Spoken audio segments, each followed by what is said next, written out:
Hey everyone, welcome back and happy, well, Thursday. All right, guys. Well, if you weren't a part of it, Ashley from Taste of Reality and I just did a whole recap on the third part of the Real Housewives of Salt Lake City reunion, which was really, really good. I think we had a great conversation. I'm surprised that it lasted an hour and 6 minutes, but it did. And I think that every minute of it was worth it. Now, in the meantime, we have some Beverly Hills to dive into. So before we do, if you guys haven't already, go ahead, pop off in the comment section. If you're not subscribed, get subscribed. Don't forget to hit that notification bell. And let's start right here, shall we? So thank you over here to Reality Blurb. Teddy Mellencamp is saying that Sutton Strack and her mom Reba are the same human being.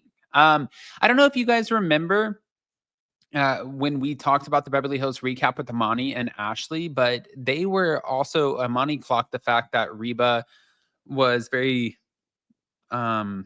she gave Kyle Richards the compliments and nothing to Garcel when Garcel was the one who showed up with the gift. And it was weird. It was weird.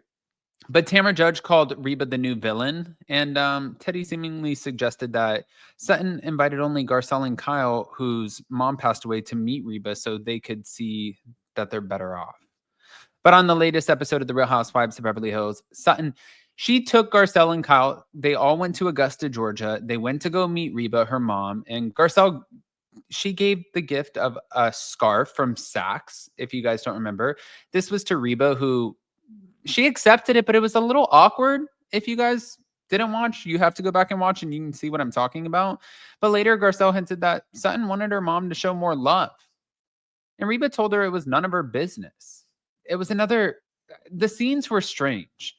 Another strange scene with Reba was when she claimed that Sutton's son, who is Reba's grandson, is weird. Garcel also added that she too has a weird son, and Reba agreed with her, but Tamara said on yesterday's episode of Two Teas in a Pod that Reba's the new villain. And Teddy also agreed, saying Reba and Sutton are they're the same human being.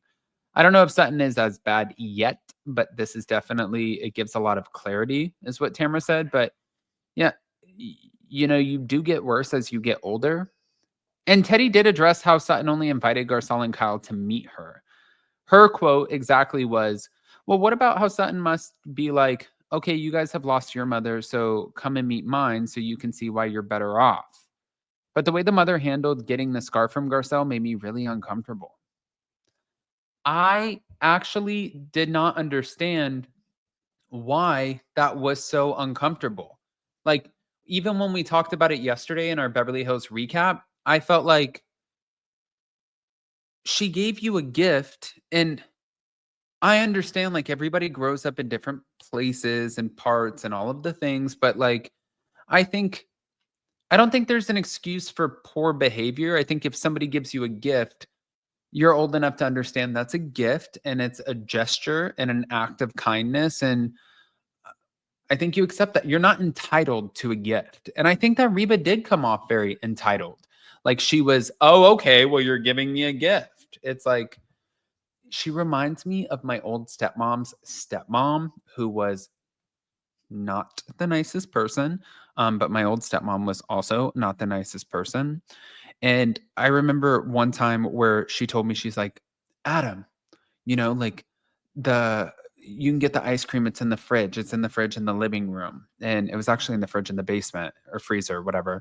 And I was like, no, it was in the basement. She's like, are you calling me a liar? You're calling me a liar? You shut your mouth right now. And I was like, oh my God, I wasn't calling you a liar. I was saying that it was in the basement.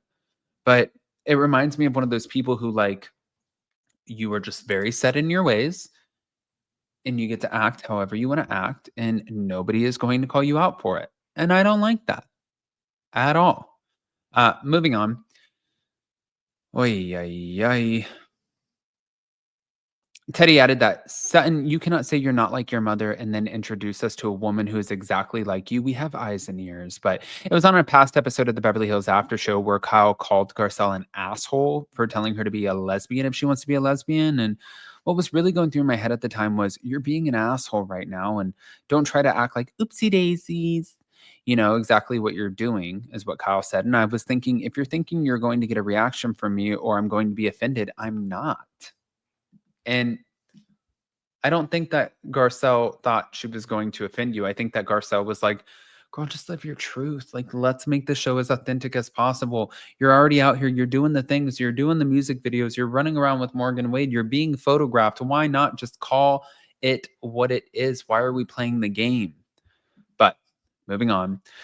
Dorit Kemsley also was looking back at her claim of the poor parenting against PK. That was this week's episode, and it was a rough one.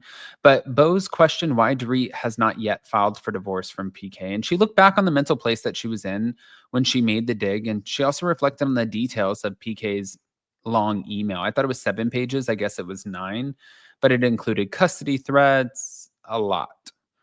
She said, when you're going through a difficult time, you go through a range of emotions. And in that moment, I had just gotten a really difficult 9-page email, and it wasn't just blindsided. It was like, who are you? Who is this person? And you kind of start to question everything. But according to Dorit, she and PK agreed to be amicable with one another at the time when they decided to separate. And to be fair, they shared this on the show. They planned to work on things with the therapist. So when she was met with this email, I think that she kind of went into shock. But she did say, quote, I don't know what he's capable of. I don't know what he's going to do. He had mentioned things in there that I would have never in a million years believed would have come out of his mouth. And that is scary shit. And you think like, holy shit, that means anything is possible. And what do I have ahead of me? And when you're already in the dark and then you actually can get to a place where you think that the absolute worst, that is a mother effing scary AF place to be. But when she was questioned about whether PK was a good father on Tuesday's episode of Beverly Hills, Dorit said no. Yeah. That's kind of where it's getting a little tricky for me. But that also could be her truth, you know? She said, do I think PK is a bad father? No, not at all. Do I think he is a good father? Yes, I do truly. But then that's also kind of flip-flopping on what she originally said. And she did admit that PK is not the most hands-on father to their children, but she confirmed to thinking that they are lucky to have him. And her quote was, in that moment, it's what came out of my mouth and it's how I felt because for me, everything I do and the decisions that I make, even in our separation, there is never a moment that I don't consider what's best for our kids. It's one of those things that, if I'm honest, that I didn't feel great about the next day. And I had never received a threatening email like that ever by PK. And I have received better threatening, you know, in the heat of the moment texts and emails when we fought, but never like this. You know, finances, we've had a conversation about it. Custody, no, never these kinds of threats. And with her sharing that, with her also saying that that made her emotional, I can see why that would make her emotional. I don't disagree with what she's saying. I guess I just want to hear what you guys think. Guys, pop off in the comment section, please. Again, a huge congratulations to our girl, Sherry Vandenberg, who was one of the lucky Addams Family members who won a Rose Forever bouquet. Please let us know. And we're giving away 2 more bouquets through Rose Forever. That's going to be, if you guys are interested in the giveaway, all you have to do is go to theblowcompany.com. That's our new CBD company. Purchase anything and use code ROSE, all caps, for 20% off of your purchase. On the back end, we can see who used the code, and then we will choose 2 more winners.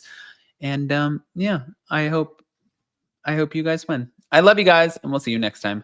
Bye.